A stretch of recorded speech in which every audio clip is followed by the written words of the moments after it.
So, hello everyone, welcome to all my YouTube channel. So ನಾವು previous ಕ್ಲಾಸಲ್ಲಿ profit and loss ಬಗ್ಗೆ ನೋಡ್ತಿದ್ವಿ.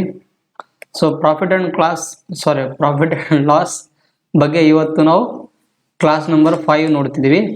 So ನೀವು ಉಳ್ಕಿದ್ದು 4 ಕ್ಲಾಸಸ್ನ ನೋಡಿರಿ ಅಂತ ಅನ್ಕೊಂಡಿದ್ದೀನಿ. ಸೊ ಇವತ್ತಿನ ಕ್ಲಾಸನ್ನು class number 5 profit and loss ಬಗ್ಗೆ ಯಾವ್ಯಾವ ಕಾನ್ಸೆಪ್ಟ್ ಇರ್ತವೆ ನೋಡೋಣ. ಸೊ ನೀವು ಲಾಸ್ಟ್ ಕ್ಲಾಸಲ್ಲಿ ನೋಡಿದ್ರಿ ಏನಂತ SP ಸೇಮ್ ಕೊಟ್ಟಾಗ ಯಾವ ಥರ ಪ್ರಾಬ್ಲಮ್ ಬಿಡಿಸೋದು, ಮತ್ತು ಇನ್ನೊಂದು ಎವರೇಜ್ ಕಾನ್ಸೆಪ್ಟ್ನ ನೋಡಿದ್ರಿ. Average concept in profit and loss ಅಂತ ಕಾನ್ಸೆಪ್ಟ್ನ ನೋಡಿದ್ರಿ. ಸೊ ಇವತ್ತಿನ ಕ್ಲಾಸಲ್ಲಿ ಇನ್ನೊಂದು ಕಾನ್ಸೆಪ್ಟ್ ಬಂದ್ಬಿಟ್ಟು ಏನಂತಿದೆ, so questions based on CP of first article is equal to SP of second article ಕೊಟ್ಟಾಗ ಯಾವ ಥರ ಮಾಡೋದು ಅಂತ ಇವತ್ತಿನ ಕ್ಲಾಸಲ್ಲಿ ಇರುವಂಥದ್ದು. ಸೊ ಇದು ನಿಮ್ಮ ಕಾನ್ಸೆಪ್ಟ್ ಬಂದ್ಬಿಟ್ಟು. ಸೊ ನೋಡೋಣ ಇವತ್ತಿನ ಕ್ಲಾಸಲ್ಲಿ ಏನು ಕಾನ್ಸೆಪ್ಟ್ ಇದೆ, ಯಾವ ಥರ ಕ್ವಶನ್ಸ್ ಬಿಡಿಸ್ಬೇಕು, ಯಾವ ಥರ ಎಕ್ಸಾಮಲ್ಲಿ ಕ್ವಶನ್ಸ್ ಕೇಳ್ತಾರೆ ಅಂತ. ಸೊ ಫಸ್ಟ್ ಕ್ವಶನ್ ಬಂದ್ಬಿಟ್ಟು ಏನಿದೆ, Muni bought an mobile and a gun for 115 rupees ಅಂತ. She sold gun at 20% profit gain ಅಂತ and mobile at 30% gain. She found that cost price of gun is equal to selling price of mobile ಅಂತ. Same ಏನಿಲ್ಲ, ಹಳೆ ಕಾನ್ಸೆಪ್ಟ್ನೇ ಸ್ವಲ್ಪ ಏನಿದೆ ಅಂದರೆ ಇನ್ನೊಂದು ಕಾನ್ಸೆಪ್ಟಲ್ಲಿ ಕೊಟ್ಟಿದ್ದಾನೆ. ಏನಂತ CP of first article is equal to SP of second article ಅಂತ ಕೊಟ್ಟಿದ್ದಾನೆ. ಅದೇ ಥರನೇ ಹೀಗಿದ್ದಾಗ ಏನೇನು ಬರುತ್ತೆ ಕಂಡಿಡ್ರಿ ಅಂತ ಕೊಟ್ಟಿದ್ದಾನೆ. ಸೊ ನಿಮ್ಗೆ ಗೊತ್ತಿದೆ ಅಲ್ಲ, ಫಸ್ಟ್ನೇದಾಗಿ ನಾವು ಏನು ಬರ್ಕೋಬೇಕು, CP ಅಂತ ಬರ್ಕೋಬೇಕು, ರೇಷಿಯೋ SP ಅಂತ ಬರ್ಕೋಬೇಕು. ಸೊ ಫಸ್ಟ್ನೇದು ಏನು ಕೊಟ್ಟಿದ್ದಾನೆ, ಗನ್ ಅಂತ ಕೊಟ್ಟಿದ್ದಾನೆ, ಇನ್ನೊಂದು ಮೊಬೈಲ್ ಅಂತ ಕೊಟ್ಟಿದ್ದಾನೆ, ಕರೆಕ್ಟ್ ಅಲ್ಲ? ಸೊ ಗನ್ ಎಷ್ಟು 20% ಪ್ರಾಫಿಟ್. 20% ಪ್ರಾಫಿಟ್ ಅಂತ ನಾನು ನಿಮ್ಗೆ ಆಲ್ರೆಡಿ ಹೇಳಿದ್ದೀನಿ 1/5 ಅಂತ. ಸೊ 1/5 ರೇಷಿಯೋ, 1 ಅಂದರೆ 20%ನ ರೇಷಿಯೋದಲ್ಲಿ ಕನ್ವರ್ಟ್ ಮಾಡಿದರೆ 1/5 ಆಗುತ್ತೆ. ಪ್ರಾಫಿಟ್ ಅಂದಾಗ ಏನಾಗುತ್ತೆ, 5ರಲ್ಲಿ 1 ಕೊಡಿಸಿದ್ರೆ 6 ಆಗುತ್ತೆ. ಅದೇ ರೀತಿ ಮೊಬೈಲು 30% ಪ್ರಾಫಿಟ್ ಅಂತಿದೆ. 30% ಪ್ರಾಫಿಟ್ ಅಂದ್ರೆ ಏನು, 3/10 ಅಂತ. 3/10 ಅಂದರೆ 10:13 ಅಂತ ಆಗುತ್ತೆ. ಸೊ ನಿಮಗೆ ಇದು ಕಾನ್ಸೆಪ್ಟ್ ಗೊತ್ತಿದೆ ಅಂತ ಅನ್ಕೊಂತೀನಿ, ಅದಕ್ಕೆ ನಾನು ಡೈರೆಕ್ಟಾಗಿ ಬರ್ತಿದ್ದೇನೆ. ಈಗ ಅವನೇನಂದಿದ್ದಾನೆ, she found that cost price of the gun is equal to the selling price of mobile ಅಂತ. ಇಲ್ಲಿ ಇದು main line. So cost price ಏನಿದೆ ಗನ್ನಿಂದು 5 ಇದೆ, ಸೆಲ್ಲಿಂಗ್ ಪ್ರೈಸ್ ಏನಿದೆ ಮೊಬೈಲ್ದು 13 ಇದೆ. ಇವೆರಡರದ್ದು ಈಕ್ವಲ್ ಆಯ್ತು ಅಂತ. ಈಕ್ವಲ್ ಮಾಡ್ಬೇಕಂದ್ರೆ ಇವೆರಡರದ್ದು LCM ತಗೋಬೇಕು. 13 ಮತ್ತು 5ರದ್ದು LCM ತೆಗೆದ್ರೆ ಏನಾಗುತ್ತೆ, 65 ಆಗುತ್ತೆ. 65. ಆದ್ದರಿಂದ ಇದನ್ನೇನು ಮಾಡಬೇಕು, 5ರಿಂದ ಗುಣಾಕಾರ ಮಾಡ್ಕೋಬೇಕು, ಇದನ್ನು 13ರಿಂದ ಗುಣಾಕಾರ ಮಾಡ್ಬೇಕು. ಇದನ್ನಷ್ಟ ಅಲ್ಲ, ಇದನ್ನು ಗುಣಾಕಾರ ಮಾಡಬೇಕು. ಅದೇ ಥರ ಇದನ್ನು 5ರಿಂದ ಗುಣಾಕಾರ ಮಾಡಬೇಕು. ಸೊ ಇಷ್ಟೆಲ್ಲ ಮಾಡಿದಾಗ ಏನೇನು ಬರುತ್ತೆ ಅದನ್ನು ಬರೀರಿ. ಅವನೇನು ಕೊಟ್ಟಿರ್ತಾನೆ ಅದೇ ನಾವು ಆ್ಯಕ್ಚುಲಿ ಏನು ಎಕ್ಸ್ಟ್ರಾ ಬರಿತಲ್ಲ, ಅವ್ರು ಏನು ಕ್ವಶನ್ಸ್ ಎಲ್ಲ ಕೇಳಿದಾರೆ ಅದೇ ಬರಿತಿದ್ವಿ. ಸೊ ಏನಿದೆ ಇಲ್ಲಿ CP ಮತ್ತು SP. CPಯಲ್ಲಿ ಏನಿದೆ 65, 13 5ಲೆ. ಸೊ 13 6ಲೆ 78, ಇನ್ನೊಂದು 5 10ಲೆ 50, ಮತ್ತು 13 5ಲೆ 65. ನೋಡಿ ಇಲ್ಲಿ CP of first article is equal to second article, SP of second article ಎರಡು ಸೇಮ್ ಬಂದಿದೆಯಲ್ಲ. ಸೊ ಅದರಿಂದ ಕೂಡಿಸಿದ್ದಾನೆ, ಏನಾಗುತ್ತೆ ಇಲ್ಲಿ 65 50 ಅಂದರೆ 115, ಮತ್ತು ಇದು ಕೂಡಿಸಿದ್ರೆ 13 143 ಅಂತ. ಇಷ್ಟು ಬಂದಾಗ ಪ್ರಾಫಿಟ್ ಎಷ್ಟಾಗಿದೆ, 28 ಪ್ರಾಫಿಟ್ ಆಗಿದೆ. ಸೊ ಅವರು ಏನು ಕೊಟ್ಟಿದ್ದು, find our overall profit amount ಅಂತ. ಪ್ರಾಫಿಟ್ ಅಮೌಂಟ್ ಎಷ್ಟಿದೆ, 28 ಬಂದಿದೆ. ಸೊ 28 ಎಲ್ಲೆಲ್ಲಿ ಇದೆ, ಇಲ್ಲಿಲ್ಲ ತೆಗೆದುಬಿಡಿ. ಸೊ ಇವೆರಡು ಆಪ್ಷನಲ್ಲಿ ಇದೆ. 28 ಇದ್ದಾಗ ಇದು ಪ್ರಾಫಿಟ್ ಅಂತ. ಪ್ರಾಫಿಟ್ ಈಗ ಪ್ರಾಫಿಟ್ ಪರ್ಸೆಂಟೇಜ್ ಕಂಡಿಡಿ ಅಂತ ಕೊಟ್ಟಿದ್ದಾನೆ. ಪ್ರಾಫಿಟ್ ಪರ್ಸೆಂಟೇಜ್ ಅಂದರೆ ನೀವು ಫಸ್ಟ್ ಕ್ಲಾಸಿಂದ ಮಾಡಿಸ್ತಾ ಇದ್ದೀನಿ ನಾನು ನಿಮಗೆ. 28/115 × 100 ಅಂತ. ಸೊ ಆದ್ದರಿಂದ ಏನಾಗುತ್ತೆ, ಇದು 5 2ಲೆ 5 3ಲೆ 15, 5 20ಲೆ. ಸೊ ಆದ್ದರಿಂದ ಇಲ್ಲಿ ಸ್ಪೇಸ್ ಇಲ್ಲ. ನಾನು ಬೇಕಿದ್ರೆ ಇದನ್ನು ಪ್ರಾಫಿಟ್ 28ನ ತೆಗೆದು ಬಿಡ್ತೇನೆ, ಯಾಕಂದರೆ ಇಲ್ಲಿ ನಮ್ಗೆ ಗೊತ್ತಿದ್ದಲ್ಲ ಪ್ರಾಫಿಟ್ 28 ಬರುತ್ತೆ ಅಂತ. ಸೊ ಆದ್ದರಿಂದ ಏನಾಗುತ್ತೆ, 22 8ಲೆ 560 /23 ಅಂತ. ಸೊ ಆದ್ದರಿಂದ ಏನಾಗುತ್ತೆ, 23 2ಲೆ 46. ಸೊ 46 100 ಆಯಿತು. 23 4ಲೆ 92, 8 ಉಳಿತು. ಸೊ 23. ಸೊ ಇದು ಆನ್ಸರ್ ಬಂದ್ಬಿಟ್ಟು ಪ್ರಾಫಿಟ್ ಪರ್ಸೆಂಟೇಜ್ ಬಂತು 24 8/23 ಬಂತು. ಸೊ ಆದ್ದರಿಂದ option number A is the right answer ಆಗಿರುತ್ತೆ. ಸೊ ಈ ಪ್ರಾಬ್ಲಮ್ ನನಗೆ ಅರ್ಥ ಆಗಿದೆ ಅಂತ ಅನ್ಕೊಂತೀನಿ. ಸೊ ನೋಡೋಣ ನೆಕ್ಸ್ಟ್ ಪ್ರಾಬ್ಲಮ್, ನೋಡೋಣ ಏನಿದೆ ಅಂತ. ಸೊ ನೆಕ್ಸ್ಟ್ ಪ್ರಾಬ್ಲಮ್ ಅದೇ ಥರ ಏನಂತ, a shopkeeper sold 2 items ಅಂತ. The selling price of the first item is equal to the selling price of the first item equals to the cost price of second item ಅಂತ. Same ಅದೇ ಥರನೇ. So ಬರ್ಕೊಂಬಿಡಿ ಇಲ್ಲಿ ಏನೇನಿದೆ ಅಂತ, CP SP ಅಂತ. So first item, second item, so first ಐಟಮ್ದು ಎಷ್ಟಿದೆ, she sold first item ಆಯ್ತು 20% ಪ್ರಾಫಿಟ್ ಅಂತ. ಪ್ರಾಫಿಟ್ 20% ಅಂದರೆ 5:6 ಅಂತ, 5:6 ಇದು. ಸೊ 5:6 ಅಂತ. ಸೆಕೆಂಡ್ ಐಟಮ್ದು ಏನಿದೆ, ಲಾಸಲ್ಲಿ ಮಾರಿದ್ದಾನೆ, ಎಷ್ಟು 10% ಲಾಸ್. 10% ಲಾಸ್ ಅಂದ್ರೆ 10:9 ಅಂತ. ಸೊ ಆದ್ದರಿಂದ ಇಲ್ಲಿ ಏನು ಕೇಳಿದ್ದಾರೆ ಅವರು, the selling price of the first item, selling price of the first item ಮತ್ತೆ equal to the cost price of the second item. ಇವೆರಡನ್ನ ಸೇಮ್ ಮಾಡ್ಬೇಕು ನಾವು. ಸೇಮ್ ಮಾಡ್ಬೇಕಂದ್ರೆ ಈಕ್ವಲ್ ಮಾಡ್ಬೇಕಂದ್ರೆ 6 ಮತ್ತು 10 ಎಲ್ಸಿಎಂ ತೆಗೆದ್ರೆ ಏನಾಗುತ್ತೆ, 30 ಆಗುತ್ತೆ. ಕರೆಕ್ಟ್ ಅಲ್ಲ? ಆದ್ದರಿಂದ 6 5 30, 10 3 30. ಇದನ್ನು ಗುಣಾಕಾರ ಮಾಡಿ, 5 5 3 ಗುಣಾಕಾರ ಮಾಡಿದ್ಮೇಲೆ ಇಲ್ಲಿ ಏನು ಬರುತ್ತೆ ಅದನ್ನು ಬರ್ಕೊಂಬಿಡಿ. ಸೊ 25 ಇದು 30 ರೇಷಿಯೋ, ಇಲ್ಲಿ 6 5 30 ಮತ್ತು ಇದು 9 3 27 ಕೂಡಿಸಿ. ಇಲ್ಲಿ ಏನಾಗುತ್ತೆ, ಇಲ್ಲಿ 25 ಮತ್ತು 30 55 ಆಯಿತು. ಕರೆಕ್ಟ್ ಅಲ್ಲ? ಇಲ್ಲೇನಿದೆ 20 ಮತ್ತು 30 ಮತ್ತು 27 ಏನಾಗುತ್ತೆ, 57 ಆಗುತ್ತೆ. ಎಷ್ಟು ಪ್ರಾಫಿಟ್ ಆಗಿದೆ, 2 ಪ್ರಾಫಿಟ್ ಆಗಿದೆ. ಯಾವುದ್ರ ಮೇಲೆ, 55 ಮೇಲೆ ಇಂಟು 100 ಅಂತ. ಸೊ ಆದ್ದರಿಂದ 5 1 5 ಸೊ 5 20. ಸೊ ಆದ್ದರಿಂದ 40/11 ಅಂದರೆ ಏನಾಗುತ್ತೆ, 11 3 33, 7/11. ಸೊ ಇಷ್ಟು ಪ್ರಾಫಿಟ್ ಬರುತ್ತೆ. ಅದರಿಂದ ಯಾವುದು ಪ್ರಾಫಿಟ್ 3/3 7/11% ಆಗಿರುತ್ತೆ ಅಂತ. ಇದು ಎರಡನೇ ಆನ್ಸರ್ ಆಪ್ಷನ್ ಆಗಿರುತ್ತೆ. A is the right answer. So ಅದೇ ಥರ ನೆಕ್ಸ್ಟ್ ನೋಡೋಣ, ನೆಕ್ಸ್ಟ್ ಏನಿದೆ ಅಂತ. ಸೊ ನೆಕ್ಸ್ಟ್ ಪ್ರಾಬ್ಲಮ್ ಅಲ್ಲಿ ಏನು ಕೊಟ್ಟಿದ್ದಾನೆ, ಸೇಮ್ ಅದೇ ಥರನೇ ಪ್ರಾಬ್ಲಮ್ಸ್, ಏನಿಲ್ಲ ಡಿಫ್ರೆಂಟ್ ಏನಿಲ್ಲ, ಒಂದೇ ಪ್ಯಾಟರ್ನ್ ಮೇಲೆ ಕೇಳ್ತಾರೆ, ಬಟ್ ವ್ಯಾಲ್ಯೂ ಚೇಂಜ್ ಆಗಿರುತ್ತೆ ಅಷ್ಟೇ. Sheela bought a sari and lehenga ಅಂತ ಅಟ್ ಸರ್ಟನ್ ಪ್ರೈಸ್ ಅಂತ. She sold the sari at 10% gain and lehenga at 25% gain ಆದಾಗ she found that cost price of the sari is equal to selling price of. Same ಅದೇ ಥರನೇ CP ratio SP ಅಂತ. So ಇದು ಸಾರಿ, ಇದು ಲೆಹಂಗಾ.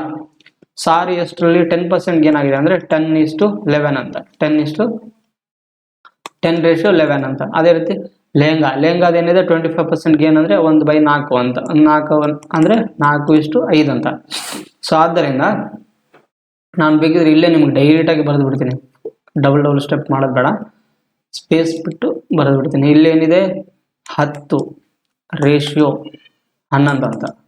ಅದೇ ಥರ ಇಲ್ಲಿ 4:5 ಅಂತ.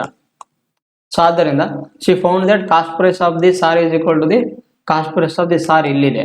So selling price of lehenga ಅಂತ, ಸೆಲ್ಲಿಂಗ್ ಪ್ರೈಸ್ ಆಫ್ ಲೆಹಂಗಾ ಎರಡು ಈಕ್ವಲ್ ಆಗೋದು. ಇಲ್ಲಿ 10 ಇದೆ ಮತ್ತು ಇಲ್ಲಿ 5 ಇದೆ. 10 ಮತ್ತು 5 ಎಲ್ಸಿಎಂ ತೊಗೊಂಡ್ರೆ ಆಗುತ್ತೆ 10 ಆಗುತ್ತೆ. ಆದ್ದರಿಂದ ಇದನ್ನು 5 2 10 ಅಂತ ಗುಣಾಕಾರ ಮಾಡ್ಕೋಬೇಕು.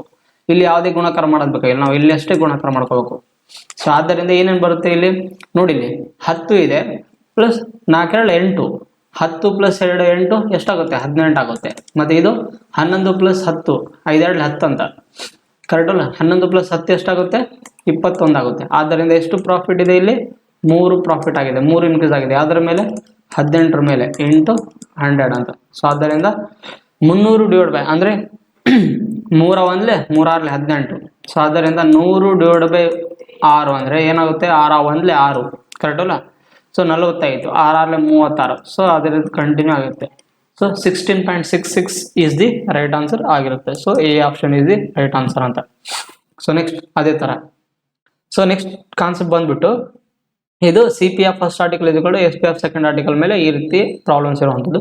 ನೆಕ್ಸ್ಟ್ ಕಾನ್ಸೆಪ್ಟ್ ಬಂದ್ಬಿಟ್ಟು ಏನಿದೆ, questions based on special formula ಅಂತ. ಸೊ ಈ ಫಾರ್ಮುಲಾ ಮೇಲೆ ಕೆಲವೊಂದು ಕ್ವಶನ್ಸ್ ಕೇಳ್ತಾನೆ.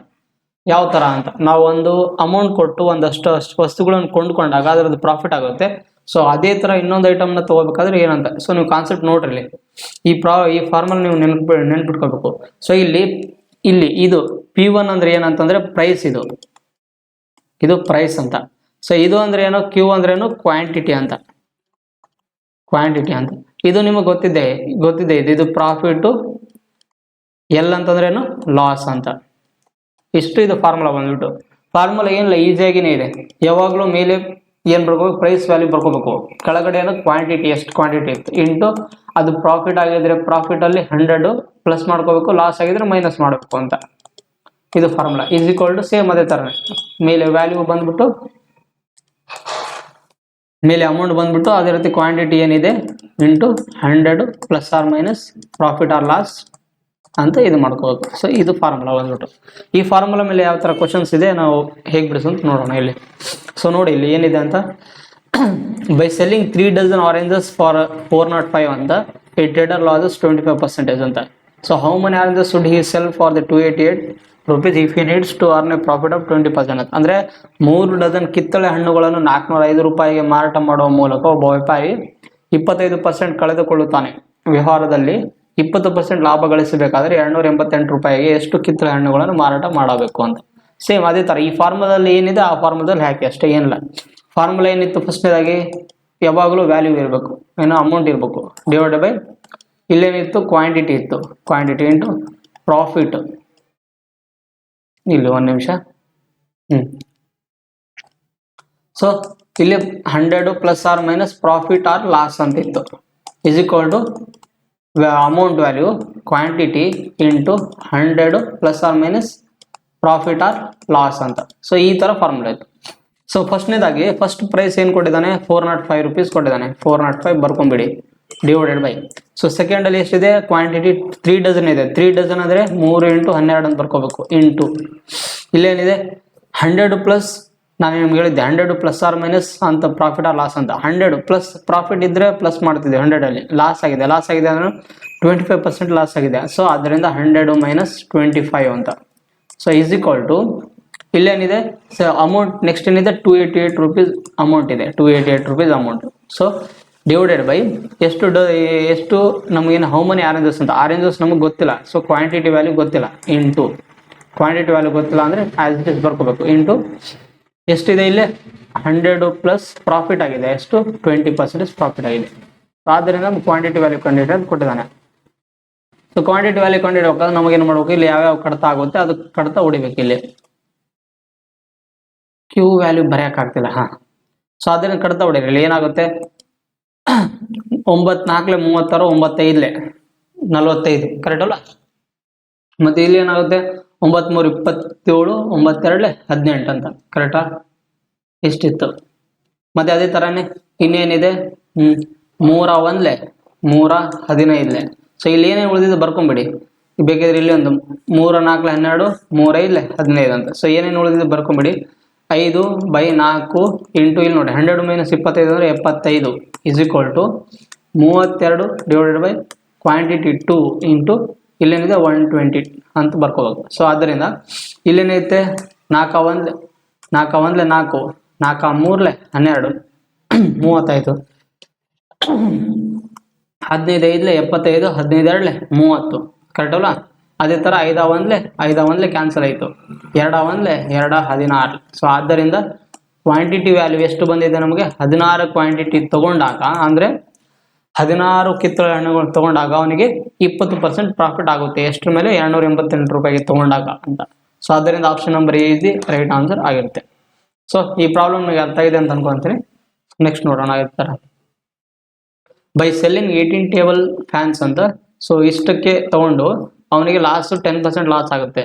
ಒಬ್ಬ ವ್ಯಕ್ತಿ 18 ಟೇಬಲ್ ಫ್ಯಾನ್ಗಳನ್ನು 11,664ಕ್ಕೆ ಮಾರಾಟ ಮಾಡುವುದರಿಂದ 10% ನಷ್ಟ ಆಗುತ್ತೆ. 10% ಗಳಿಸಲು ಲಾಭ ಗಳಿಸಲು ಎಷ್ಟು ಫ್ಯಾನ್ಗಳನ್ನು 17,424ಕ್ಕೆ ಮಾರಾಟ ಮಾಡಬೇಕು ಅಂತ. ಇಲ್ಲಿ ಆಕ್ಚುಲಿ ಲಾಭ ಅಂತ ಬರ್ಕೋಬೇಕು, ಲಾಭ ಗಳಿಸಲು ಅಂತ.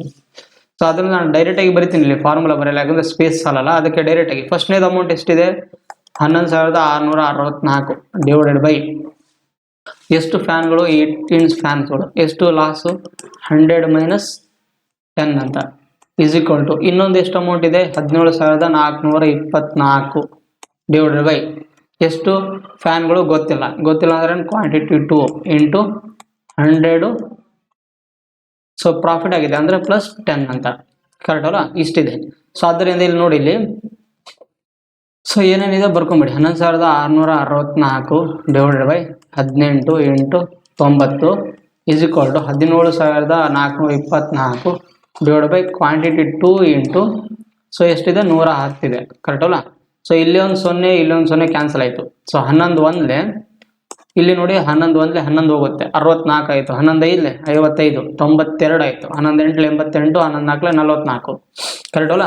ಅದೇ ಥರ ಇಲ್ಲಿ ನೋಡಿ 9 ಹೋಗುತ್ತೆ 9 9 1 9, ಸೊ 26 ಆಯಿತು. 9 2 18 86 9 ಸೊ 9 6 54. ಅದೇ ಥರ ಇನ್ನೊಂದು 9ರಿಂದ ಹೋಗುತ್ತಾ 9 2 9 1 9 ಹಾಂ 9 2 18. ಸೊ ಇಲ್ಲಿ ನೋಡಿ 9 1 9 39 ಇತ್ತು. 9 4 36 9 4 36. ಸೊ ಏನೇನು ಉಳಿದಿದೆ ಅದನ್ನು ಬರ್ಕೊಂಬಿಡಿ, ಯಾಕಂದ್ರೆ ಇಲ್ಲೇ ಮತ್ತೆ ಕಡ್ತಾ ಹೊಡೆದು ಏನಾಗುತ್ತೆ ಅದು ಕ್ಲಿಯರಿಗೆ ಕಾಣಲ್ಲ. ಸೊ 122/144/2 ಈಸ್ ಈಕ್ವಲ್ ಟು ಏನಿಲ್ಲಿ ಏನು ಉಳಿದಿದೆ 1584 ಕ್ವಾಂಟಿಟಿ ಅಂತ ಉಳಿತು. ಸೊ ಆದ್ದರಿಂದ ಇಲ್ಲಿ ನೋಡಿ ಮತ್ತೇನು ಉಳಿಯುತ್ತೆ, ಇಲ್ಲಿ ಏನು ಕಟ್ತಾ ಹೋಗುತ್ತೆ 16 ಮಗ್ಗಿಯಿಂದ ಹೋಗುತ್ತಾ 16 9 16 × 9 ಸೊ 144 158ರಲ್ಲಿ ತೆಗೆದ್ರೆ 4 1 ಹಾಂ. ಸೊ ಡೈರೆಕ್ಟಾಗಿ ಇಲ್ಲೇ ಹೋಗುತ್ತೆ 16 9 144 16 9 16 9. ಸೊ ಇಲ್ಲೇನಾಗುತ್ತೆ 9 1 9 1 9 9 11. ಸೊ ಆದ್ದರಿಂದ ಕ್ವಾಂಟಿಟಿ 2 ಈಸ್ ಈಕ್ವಲ್ ಟು ಇಲ್ಲಿ ನೋಡಿ 2 ಈಕ್ವಲ್ ಉಳಿದಿದೆ, 2 ಮೇಲೆ ಹೋಗಿ ಗುಣಾಕಾರ ಕೊಡುತ್ತೆ 11 × 2 22. ಸೊ ಆದ್ದರಿಂದ ಕ್ವಾಂಟಿಟಿ ನಮಗೆ ಎಷ್ಟು ಬಂದಿದೆ 22 ಫ್ಯಾನ್ಗಳನ್ನು ತೊಗೊಂಡಾಗ ಅವನಿಗೆ 10% ಪ್ರಾಫಿಟ್ ಆಗುತ್ತೆ. ಇದು option number C is the right answer ಆಗಿರುತ್ತೆ. ಸೊ ಇದು ಪ್ರಾಬ್ಲಮ್ ಅರ್ಥ ಆಗಿದೆ. ಏನಾದ್ರು ನಿಮ್ಗೆ ಡೌಟ್ಸ್ ಇದ್ದರೆ ನೀವು ಕಾಮೆಂಟ್ ಬಾಕ್ಸಲ್ಲಿ ಕೇಳ್ಬೋದು. ಸೊ ನೆಕ್ಸ್ಟ್ ನೋಡೋಣ ಅದೇ ಥರ ಏನು ಪ್ರಾಬ್ಲಮ್ ಇದೆ ಅಂತ. ಈ ಪರ್ಸನ್ ಬಾಟ್ 7 ಆ್ಯಪಲ್ಸ್ ಅಂತ, ಎಷ್ಟಕ್ಕೆ 3 ರೂಪಾಯಿಗೆ 7 ಆ್ಯಪಲ್ ತೊಗೊತಾನೆ ಅಂತ. ಎ ಪರ್ಸನ್ ಬಾಟ್ 3 ರೂಪೀಸ್ಗೆ 7 ಆ್ಯಪಲ್ ತೊಗೊತಾನೆ. ಸೊ ಇಲ್ಲಿ ನಮಗೆ ಏನು ಕೊಟ್ಟೇ ಇಲ್ಲ ಇದರದ್ದು. A person bought 7 apples for 3 rupees, at what price he should sell 100 apples to get the profit of 33%. ನಮಗೆ ಇಲ್ಲಿ ಏನು ಕೊಟ್ಟಿಲ್ಲ ಅಂದರೆ ಆಸ್ ಇಟ್ ಇಸ್ 100 ಬರ್ಕೋಬೇಕು. ಯಾಕಂದ್ರೆ ನಾನು ನಿಮ್ಗೆ ಹೇಳಿದ್ದೆ 100 ± ಪ್ರಾಫಿಟ್ ಆರ್ ಲಾಸ್ ಅಂತ. ಈ ರೀತಿ ಕೊಟ್ಟಾಗ ಅವ್ರು ಏನು ಕೊಟ್ಟಿಲ್ಲ ಅಂದರೆ ಇಲ್ಲಿ ಪ್ರಾಫಿಟ್ ಆಗಿಲ್ಲ ಲಾಸ್ ಆಗಿಲ್ಲ ಅಂತ ಅರ್ಥ ಇದೆ. ಅದಕ್ಕೆ ನಾವು ಆಸ್ ಇಟ್ ಇಸ್ 100 ಬರ್ಕೋಬೇಕು. ಸೊ ಈಸ್ ಈಕ್ವಲ್ ಟು ನಮಗೇನಿದೆ ಇನ್ನೊಂದರದ್ದು ವ್ಯಾಲ್ಯೂ ಏನಿದೆ ಗೊತ್ತಿಲ್ಲ ಅಲ್ಲ. ಆಟ್ ವಾಟ್ ಪ್ರೈಸ್ ಅಂತ ಪ್ರೈಸ್ ಗೊತ್ತಿಲ್ಲ ಅಂದರೆ ಪ್ರೈಸ್ ಬರ್ಕೊಂಬಿಡಿ, ಈ ಪಿ ಅಂತ ಬರ್ಕೊಂಬಿಡಿ. ಸೊ ಆ್ಯಪಲ್ಸ್ ಎಷ್ಟಿದೆ 100 ಆ್ಯಪಲ್ಸ್ ಇದೆ. ಆದ್ದರಿಂದ ಎಷ್ಟು ಪ್ರಾಫಿಟ್ ಆಗಿದೆ ಅವನಿಗೆ 33% ಪ್ರಾಫಿಟ್ ಆಗಿದೆ, ಅಂದರೆ 133 ಅಂತ ಅರ್ಥ. 100 + 33 ಅಂದರೆ 133 ಅಂತ. ಆದ್ದರಿಂದ ಇದು 100 ಇದು 100 ಕ್ಯಾನ್ಸಲು. ಸೊ 7 1 7 1 7 7 9 63. ಸೊ ಆದ್ದರಿಂದ P2 ಈಸ್ ಈಕ್ವಲ್ ಟು ಏನಾಗುತ್ತೆ 19 × 3 ಅಂತ. ಸೊ ಆದ್ದರಿಂದ PT ಈಸ್ ಈಕ್ವಲ್ ಟು 19 3 57 ಅಂತ. So 57 is the right answer ಆಗುತ್ತೆ. Option number B is the right answer ಅಂತ. ಸೊ ನೆಕ್ಸ್ಟ್ ನೋಡೋಣ. ಸೊ ನೆಕ್ಸ್ಟ್ ಈ ಪ್ರಾಬ್ಲಮ್ ನಿಮಗೆ ಅರ್ಥ ಆಗಿದೆಯಲ್ಲ, ಇದು ಸ್ಪೆಷಲ್ ಫಾರ್ಮುಲಾ ಇರುವಂಥ ಪ್ರಾಬ್ಲಮ್ಸ್ಗಳು. ಅದೇ ಥರ ಇನ್ನೊಂದು ಕಾನ್ಸೆಪ್ಟ್ ಬಂದ್ಬಿಟ್ಟು ಏನಿದೆ, ಕ್ವಶನ್ಸ್ ಬೇಸ್ಡ್ ಆನ್ ಡಿಸ್ಅನೆಸ್ಟ್ ಶಾಪ್ಕೀಪರ್ ಅಂತ. ಈ ಡಿಸ್ಅನೆಸ್ಟ್ ಶಾಪ್ಕೀಪರ್ ರಿಲೇಟೆಡ್ ಇರುವಂಥ ಪ್ರಾಬ್ಲಮ್ಸ್ಗಳು.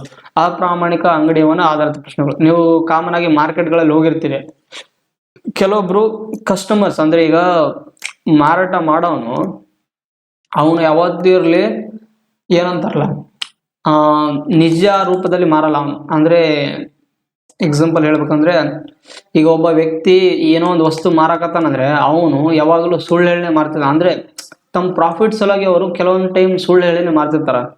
ಈಗ ಏನಂತ ಹೇಳ್ತಾರೆ, ಏನೋ ಒಂದು ಬಟ್ಟೆ ಹೋಗಿರ್ತೀವಿ ನಾವು ನಮ್ಮ ಪರಿಚಯ ಇದ್ದರಲ್ಲಿ, ಅವ್ರೇನಂತಾರೆ ನಮಗೆ ಪರಿಚಯ ಇದ್ದವ್ರು ಅಂತ ಮಾಡಿ ನಾವು ನಿಮ್ಮ ಸಲುವಾಗಿ ಅಂತ 10% ಡಿಸ್ಕೌಂಟ್ ಕೊಟ್ಟು ಮಾರ್ತೀವಿ ತಗೋರಿ ಅಂತ ಇರ್ತಾರೆ. ಆ್ಯಕ್ಚುಲಿ ಅವರು 10% ಡಿಸ್ಕೌಂಟ್ ಕೊಟ್ಟಿರ್ತಾರಲ್ಲ, ಅದ್ರಲ್ಲಿ ಅವರು ವ್ಯಾಲ್ಯೂ ಇನ್ಕ್ರೀಸ್ ಮಾಡಿ ಹೇಳಿರ್ತಾರೆ, ಮತ್ತು ಅದರಲ್ಲಿ 10% ಡಿಸ್ಕೌಂಟ್ ಮಾಡಿರ್ತಾರೆ. ಅದಕ್ಕೆ ಅವರು ನಿಮ್ಗೆ ಆಯ್ತು ಬಿಡ್ರಿ ನಿಮ್ಮ ಸಲುವಾಗಿ ನಾವು 10% ಡಿಸ್ಕೌಂಟ್ ಕೊಡ್ತೀವಿ, 200 ರೂಪಾಯಿ ಬಿಟ್ಟು ಕೊಡ್ತೀವಿ ಹಂಗೆ ಹೇಳ್ತಾರಲ್ಲ ಅವರು. ಅವ್ರೇನು ಮಾಡ್ತಾರೆ ಅಂದರೆ ಆಲ್ಮೋಸ್ಟ್ ರೇಟ್ ಇನ್ಕ್ರೀಸ್ ಮಾಡ್ರಿ ಅದರಲ್ಲಿ ಕಡಿಮೆ ಮಾಡೋದು ಅಂತ ತಮ್ಮ ಪ್ರಾಫಿಟ್ ತಗೊತಾರೆ ಅವರು. ಅದಕ್ಕೆ ಹಿಂಗೆ ಹೇಳಿರ್ತಾರೆ ಅವರು. ಸೊ ಇಂಥವು ನೀವು ಪ್ರಾಬ್ಲಮ್ಸ್ಗಳು ನೋಡಿರ್ತೀರಿ. ಅದೇ ಥರ ಇನ್ನೊಂದು ನೀವು ನೋಡಿರ್ತೀರಿ ಏನಂತ, ಈಗ ಕೆಲವೊಂದು ತಕ್ಕಡಿಗಳು ಇರುತ್ತಲ್ಲ, ತಕ್ಕಡಿ ಡೈಗ್ರಾಮ್ ಹಿಂಗೆ ತಕ್ಕಡಿ ಡೈಗ್ರಾಮ್ ಹಿಂಗಿರುತ್ತೆ. ಈಗ ಕೆಲವೊಂದು ಟೈಮ್ ಏನಿರುತ್ತೆ ಅಂದರೆ ತಕ್ಕಡಿ ಈ ಕಡೆ ಸೈಡ್ ಯಾವುದಾದ್ರೂ ಒಂದು ಕೆಳಗಡೆ, ತಕ್ಕಡಿ ಕೆಳಗಡೆ ನೀವು ಪಿಕ್ಚರ್ಗಳಲ್ಲಿ ನೋಡಿರ್ತೀರಿ, ತಕ್ಕಡಿ ಕೆಳಗಡೆ ಯಾವುದಾದ್ರು ಒಂದು ಏನು ಮಾಡಿರ್ತಂದ್ರೆ ವೇಟ್ನ ಇಲ್ಲಿ ಅಟ್ಯಾಚ್ ಮಾಡಿರ್ತಾರೆ, ಅಂದರೆ ಅಯಸ್ಕಾಂತ ಅಂಟಿಸಿರ್ತಾರೆ ಇಲ್ಲಿ. ಅವಾಗ ಏನಾಗುತ್ತೆ ಅದು ತಕ್ಕಡಿದ ವೇಟ್ ಜಾಸ್ತಿ ಆಗಿರುತ್ತೆ. ಈಗ ನಮಗೆ 1000 ಗ್ರಾಮ್ ಅಂದರೆ ಏನು ಅರ್ಥ, 1 kg ಅಂತ. 1 kg ನಾವು ರೈಸ್ ತೊಗೋತೇವೆ ಅಂದರೆ ಅವ್ನು ತಕ್ಕಡಿ kgಯಲ್ಲಿ ಒಂದು ಎಷ್ಟು ಅಂದರೆ ಒಂದು 250 ಗ್ರಾಮ್ದು ಏನಾದರೂ ಒಂದು ಕಲ್ಲು ಅದಕ್ಕೆ ಜೋಡಿಸಿದ್ನಂದ್ರೆ ಏನಾಗುತ್ತೆ, ನಮಗೆ ಸಿಕ್ಕಿರೋದು ಆ್ಯಕ್ಚುಲಿ 750 ಸಿಗುತ್ತೆ. ಯಾಕಂತಂದರೆ ಅಲ್ಲಿ 250 ಒಂದು ಕಲ್ಲು ಐತಿ, 250 ಒಂದು ಅಯಸ್ಕಾಂತ ಅದಕ್ಕೆ ತಕ್ಕಡಿ ಕೆಳಗೆ ಅಂಟಿಸ್ಬಿಟ್ರೆ ನಮಗೇನಾಗುತ್ತೆ 250 + 750 ಎರಡು ಕೂಡಿ 1000 ಆಗುತ್ತೆ. ಆ್ಯಕ್ಚುಲಿ ನಾವು ತೊಗೊಂಡಿರೋದು 750 ತೊಗೊತೀವಿ, ಬಟ್ ಅವ್ನು ಮಾರೋದೇನಂತ ನಾನು 1000 ರೂಪಾಯಿ ಅಂದರೆ 1 kg ಅಕ್ಕಿನೇ ಮಾರಿನ ಅಂತಿರ್ತಾನೆ, ಆದ್ರೆ ನಮ್ಗೆ ಸಿಗೋದು ಮಾತ್ರ 750 ಸಿಕ್ಕಿರುತ್ತೆ. ಸೊ ಈ ತರ ಇರುವಂತ ಪ್ರಾಬ್ಲಮ್ಸ್ಗಳು ನೀವು ನೋಡ್ರಿ, ನೋಡಿದಾಗ ಗೊತ್ತಾಗುತ್ತೆ ಯಾವ ತರ ಕ್ವಶನ್ಸ್ ಇರುತ್ತೆ ಅಂತ. ನೋಡ್ರಿ ಇಲ್ಲಿ ಏನಂತ ಫಸ್ಟ್ನೇ ಕ್ವಶನ್ ಬಂದ್ಬಿಟ್ಟು, ಒಬ್ಬ ವ್ಯಾಪಾರಿ ತಾನು ವಸ್ತುಗಳನ್ನು ವೆಚ್ಚ ಬೆಲೆಗೆ ಮಾರುತ್ತಿದ್ದೇನೆಂದು ಹೇಳುತ್ತಾನೆ, ಆದರೆ 1 ಕಿಲೋಗ್ರಾಂ ಬದಲಿಗೆ 950 ಗ್ರಾಂ ತೂಕವನ್ನು ಬಳಸುತ್ತಾನೆ. ಅವನ ಲಾಭ ಶೇಕಡಾವಾರು ಎಷ್ಟು ಅಂತ. ನಾನು ನಿಮ್ಗೆ ಹೇಳಿದ್ನಲ್ಲ, ಅವನು ತಾನು ಏನಂತ ವೆಚ್ಚ ಬೆಲೆಗೆ ಅಂದ್ರೆ ಕಾಸ್ಟ್ ಪ್ರೈಸ್ ಅಂತ, ಕೊಂಡುಕೊಂಡು ಬೆಲೆಗೆ ಮಾರ್ತೀನಿ ಅಂತ ಹೇಳ್ತಾನ. ಹೇಳಿ ಮತ್ತೆ ಅವನ ಮಾಡ್ತಾನೆ 1 kg ಬದಲು ಅವನ 900 ಗ್ರಾಂ ಅಕ್ಕಿಯನ್ನು ಕೊಡ್ತಿರ್ತಾನಂತ. ಸೊ ಇಲ್ಲಿ ಏನಂದ್ರೆ ಒಂದು ಏನಿದೆ, ಒಂದು ಕಾನ್ಸೆಪ್ಟ್ ಬರ್ತಿದೆ ಏನಂತ, ಈಗ ನಾವು ಈ ಡಿಸ್ಆನೆಸ್ಟ್ ಶಾಪ್ ಕೀಪರ್ ಅಲ್ಲಿ ಇದ್ದಾಗ ನಾವು ಟ್ರೂ ವ್ಯಾಲ್ಯೂ ಏನಿರುತ್ತಲ್ಲ, true value minus false weight ಅಂತ. ಟ್ರೂ ವ್ಯಾಲ್ಯೂ ಬೇಡ, ಇಲ್ಲಿ ಟ್ರೂ ವೇಟ್ ಅಂತ, true weight minus false weight divide by false weight ಅಂತ. ಫಾಲ್ಸ್ ವೇಟ್ ಇಲ್ಲಿ ನಾವು ಪ್ರಾಫಿಟ್ ಅಂಡ್ ಲಾಸ್ ಈ ತರ ಕಂಡು ಹಿಡಿತೀವಿ. ಅರ್ಥ ಆಯ್ತಲ್ಲ? ಏನಂತಂದ್ರೆ ನಾವು ಇಲ್ಲಿ ಡಿಸ್ಆನೆಸ್ಟ್ ಶಾಪ್ ಕೀಪರ್ ಅಲ್ಲಿ ನಾವು ಪ್ರಾಫಿಟ್ ಅಂಡ್ ಲಾಸ್ ಕಂಡು ಹಿಡಬೇಕಾದ್ರೆ ಟ್ರೂ ವೇಟ್ ಎಷ್ಟು ಇರುತ್ತಲ್ಲ, ಅದರಲ್ಲಿ ಟ್ರೂ ವೇಟ್ ಅಲ್ಲಿ ಫಾಲ್ಸ್ ವೇಟ್ ನ ಮೈನಸ್ ಮಾಡಿ ಡಿವೈಡ್ ಬೈ ಫಾಲ್ಸ್ ವೇಟ್ ಇಂದ ನಾವು ಡಿವೈಡ್ ಮಾಡಬೇಕು. ಆವಾಗ ನಮ್ಗೆ ಏನಾಗುತ್ತೆ, ಪ್ರಾಫಿಟ್ ಅಂಡ್ ಲಾಸ್ ಬರುತ್ತೆ. ಸೊ ಈ ಫಾರ್ಮುಲಾ ಅರ್ಥ ಆಗಿದೆ ಅಂತ ಅನ್ಕೊಂಡ್ರೆ. ಸೊ ಅದೇ ತರ ನಾವು ಪ್ರಾಬ್ಲಮ್ ನೋಡೋಣ ಯಾವ ತರ ಇರುತ್ತಂತ. ನೋಡಿ ಇಲ್ಲಿ ಏನಂತ ಹೇಳಿದ ನಾನು ಸ್ಟಾರ್ಟಿಂಗ್ ಅಲ್ಲಿ, ಒಬ್ಬ ವ್ಯಾಪಾರಿ ತಾನು ವಸ್ತುಗಳನ್ನ ವೆಚ್ಚ ಬೆಲೆಗೆ ಮಾರ್ತೀನಿ ಅಂತ ಹೇಳ್ತಾನೆ, ಆದ್ರೆ 1 ಕಿಲೋಗ್ರಾಂ ಬದಲಿಗೆ 950 ಗ್ರಾಂ ಕೊಡ್ತಾನೆ. ನಾನು ನಿಮ್ಗೆ ಹೇಳಿಲ್ಲ, ಈಗ ಏನಂತ ಸಿ ಪಿ ಇರುತ್ತೆ, ಸಿ ಪಿ ಕಾಸ್ಟ್ ಪ್ರೈಸ್ ಅಂತ, ಇದು ಸೆಲ್ಲಿಂಗ್ ಪ್ರೈಸ್ ಅಂತ. ಅದು ಏನ್ ಮಾಡ್ತಾನೆ ಅಂದ್ರೆ, ಒಬ್ಬ ವ್ಯಕ್ತಿ ಮಾರಾಟ ಮಾಡೋನು, ನಾನು 1000 kg ಅಂದ್ರೆ 1000 ಕಿಲೋಗ್ರಾಂ 1000 ಗ್ರಾಮೇ ಕೊಟ್ಟಿನ ಅಂತ ಹೇಳ್ತಾನೆ. 1 kg ಅಂದ್ರೆ 1000 ಗ್ರಾಂ ಕೊಟ್ಟಿನ ಅಂತ ಹೇಳಿ ಅವ್ನು ಕೊಟ್ಟಿರೋದು ಎಷ್ಟು ಕೊಟ್ಟಿರ್ತಾನೆ, ಓನ್ಲಿ 950 ಗ್ರಾಮ್ ಕೊಟ್ಟಿರ್ತಾನೆ. ಅಂದ್ರೆ ಅವನ ಪ್ರಕಾರ ಅವ್ನು ಕೊಟ್ಟಿದ್ದು 1000 ಗ್ರಾಮ್, ಬಟ್ ನಮಗಲ್ಲಿ ಆಕ್ಚುಲಿ ವೇಟ್ ಸಿಕ್ಕಿರೋದು ಮಾತ್ರ ಎಷ್ಟು, 950 ಗ್ರಾಮ್ ಸಿಕ್ಕಿರುತ್ತೆ. ಅದಕ್ಕೆ ಎಷ್ಟು ಡಿಫ್ರೆನ್ಸ್ ಆಗಿದೆ, ಇಲ್ಲಿ 50 ಗ್ರಾಮ್ ಡಿಫ್ರೆನ್ಸ್ ಆಗಿದೆ. ಎಷ್ಟರ ಮೇಲೆ, 950 ಮೇಲೆ ಇಂಟು 100 ಅಂತ. ಆದ್ದರಿಂದ ಸೊ ಈ 0 ಕ್ಯಾನ್ಸಲ್, 5 1 5 19. ಸೊ ಆದ್ದರಿಂದ ನಮ್ಗೆ ಇಲ್ಲಿ ಏನು ಬರುತ್ತೆ, 100 ಡಿವೈಡೆಡ್ ಬೈ 19 ಅಂದ್ರೆ 9 ಇಲ್ಲಿ 95, ಕರೆಕ್ಟ್ ಅಲ್ಲ? ಸೊ 50 ಆಯಿತು, 19 38, 19 57. So 19 38, so 5.26. ಸೊ ಆದ್ದರಿಂದ ಸೊ ನಮಗೇನಿದೆ ಇಲ್ಲಿ ಬಿ ಆಪ್ಷನ್ ಇದೆ ರೈಟ್ ಆನ್ಸರ್ ಅಂತ. ಇದು ನೀವು ಪ್ರಾಬ್ಲಮ್ ಅರ್ಥ ಇದೆ ಅನ್ಕೊಂತೀನಿ. ಈಗ ನಾವು ಸಿ ಪಿ ಅಂದ್ರೆ ನಾವು ಕೊಂಡ್ಕೊಳ್ಳಗತ್ತೆ, ಇದು ಕಸ್ಟಮರ್, ಇವನು ಮಾರಾಟ ಮಾಡೋನು ನಮಗೆ 1000 ಅಂದ್ರೆ 1 kg ಕೊಟ್ಟಿನ ಅಂತ ಹೇಳ್ತಾನ, ಬಟ್ ನಮ್ಗೆ ಸಿಕ್ಕಿರೋದು ಆಕ್ಚುಯಲ್ ವೇಟ್ ಎಷ್ಟು ಸಿಕ್ಕಿರುತ್ತೆ, 950 ಗ್ರಾಮ್ ಸಿಕ್ಕಿರುತ್ತೆ. ಇದು ಬಿಗಿದ್ರೆ ನಮ್ಗೆ ಇನ್ನೊಂದು ಟೈಪ್ ಹೇಳ್ಬೇಕಾದ್ರೆ, ಇಲ್ಲಿ ನೋಡಿ ಎಕ್ಸಾಂಪಲ್ ಏನಂದ್ರೆ, ಈಗ ನಾವು ಒಂದು ಅಂಗಡಿಗೆ ಹೋಗಿರ್ತೀವಿ, ಒಂದು ಅಂಗಡಿಗೆ ನಾವು 100 ರೂಪಾಯಿ ನಿಮ್ಗೆ ಎಕ್ಸಾಂಪಲ್ ಯಾವ ತರ ಹೇಳ್ಬೇಕಂದ್ರೆ, ಈಗ ನಾವು ಕೊಂಡ್ಕೊಳ್ಳುವಾಗ 100 ರೂಪಾಯಿ ತೊಗೊಂಬರ್ತೀವಿ, ಮಾರಾಟ ಮಾಡುವಾಗ ಏನ್ ಮಾಡ್ತೀವಿ, ಅದಕ್ಕೆ 110ಕ್ಕೆ ಮಾರ್ತೀವಿ. ಅಂದ್ರೆ ಇಲ್ಲಿ ಪ್ರಾಫಿಟ್ ಎಷ್ಟಾಯ್ತು, 10 ಆಯ್ತು, 100 ಮೇಲೆ ಇಂಟು 100. ಆದ್ರಿಂದ ನಮ್ಗೆ ಏನಾಯ್ತು, 10% ಪ್ರಾಫಿಟ್ ಆಯ್ತು. ಇದು ತಗೊಂಡು ಬಂದಾಗ ಅಂದ್ರೆ ಒಂದು ಅಂಗಡಿಯಿಂದ ತೊಗೊಂಬಂದ, ಇದನ್ನು ನಾವು ಮಾರಾಟ ಮಾಡೋ ಟೈಮಲ್ಲಿ ಏನ್ ಮಾಡ್ತೀವಿ ಅಂದ್ರೆ, ಅದೇ C P ratio S P ಅಂತ.